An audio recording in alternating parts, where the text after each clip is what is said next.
මිදි වත්තක් කියනවද නැත්නම් මිදි වහලයක් කියනවද? මේ සරුසාර මිදි වගාව තියෙන්නේ ගල්කිස්ස ජයශ්‍රී අල්පොන්සු මහත්තයාගේ වහලේ උඩ. අවුරුදු 40ක් විතර වැඩිච්ච ලොකු මිදිවැල් 8ක් තියෙනවායි කියනවන්නේ.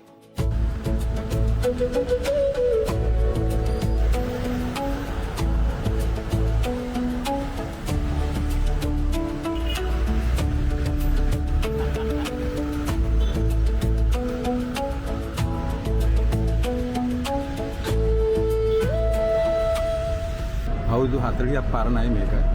එක දිගටම වැවෙනවා. ඉතින් කොළ කපන්න ගියාම ටිකක් අමාරුයි. එක දෙක හිටෙව ඉස්සෙල්ලම පටන් ගත්ත එක වෙලක් පටන් ගත්ත මල්වත්ත තිබුණා. අන්තිමට මල්වත්ත වෙහලා මිදි වලින්ම වැවුන තනි කර රෝස තියෙනවා, මල් තියෙනවා, දෙහි තියෙනවා.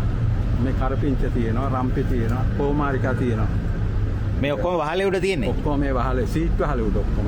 බර දරන්න පුළුවන්ද වහලේට? අමාරුයි ඉතින් මේ. හොඳටම තියෙනවා මිදි කිලෝ කොහොමද 350 400. සමහර දවස් වලට මිදි කපලා අයින් කරනවා. ඔක්කොම බර වැඩි වෙනකොට. ඒ කියන්නේ එක වාරයකටද? ඔව්. දෙපාරකට අපි කොළ කපලා ඉවර වුණ ගමන් ගෙඩි හැදෙනවා. මල් පිපිලා. අවුරුද්දකට දෙසරයක් හදනවා. ඔව් හදන්න පුළුවන්. වැස්සට හදන්න බෑ. වැස්සට මල් ඔක්කොම විසිරිලා යනවා.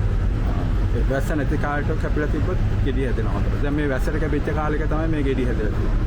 එක වාරයකට කිලෝග්‍රෑම් 350 කියන්නේ අවුරුද්දකට 700ක්. ඔව්. ඒ වගේ කඩනවා. හැමෝටම දෙනවා. ගාල්කිස්ස පොල්ට දෙනවා. එතකොට පිට කොටුවට ගිහින් දෙනවා මාකට් එකට. ඒ වගේ අවුරුදු 40ක් කඩලා තියෙනවා ඈ. ඔව් ඔව්. ඒතර පොඩි කාලේද මේක හිටෙන්නේ? ඔව්. කවුද හිටෙන්නේ? මම හිටෙන්නේ. මම ඒ කියන්නේ පොඩි කියන්නේ අවුරුදු 15 20 වගේ තමයි හිටෙන්නේ. එක ගහයි හිටෙන්නේ. ඒකෙන් තමයි පැල කපලා බෝ කරේ. දැන් මිදිවැල් කීයක් තියෙනවද? දැන් මිදිවැල් 8ක් තියෙනවා. ඒ 8 කියන්නේ මේ 8 දැන් වහලට බර වැඩි හොඳට. පරිස්සමට නේද? අනතුරුදායකයිනේ. ඔව්. මේක හිටෙව ගමන් කඳේ හිටන් ගෙඩියන දැන් මේ නැති වුණාට මේ වැස්ස කාලෙක කපපු පස්සින්ද. වැස්ස නැති පායන කාලෙක කැපුවා නම් ගෙඩිය එනවා හොඳටම.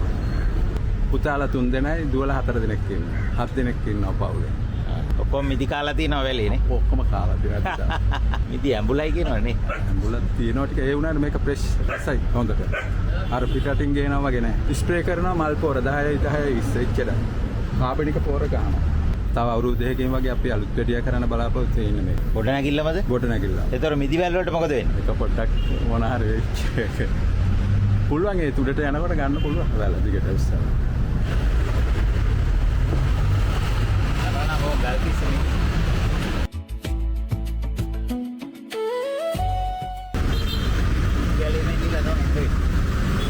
අවුරුදු 250ක් විතර පරණයි මේ ගෙදර කබ පරම්පරාවෙන් එන ගියක් අම්මා තාත්තා. ඒ කාලේ ගල්කිස්ස කොහොම තියෙන්නේ නැද්ද නේද? ඔව්.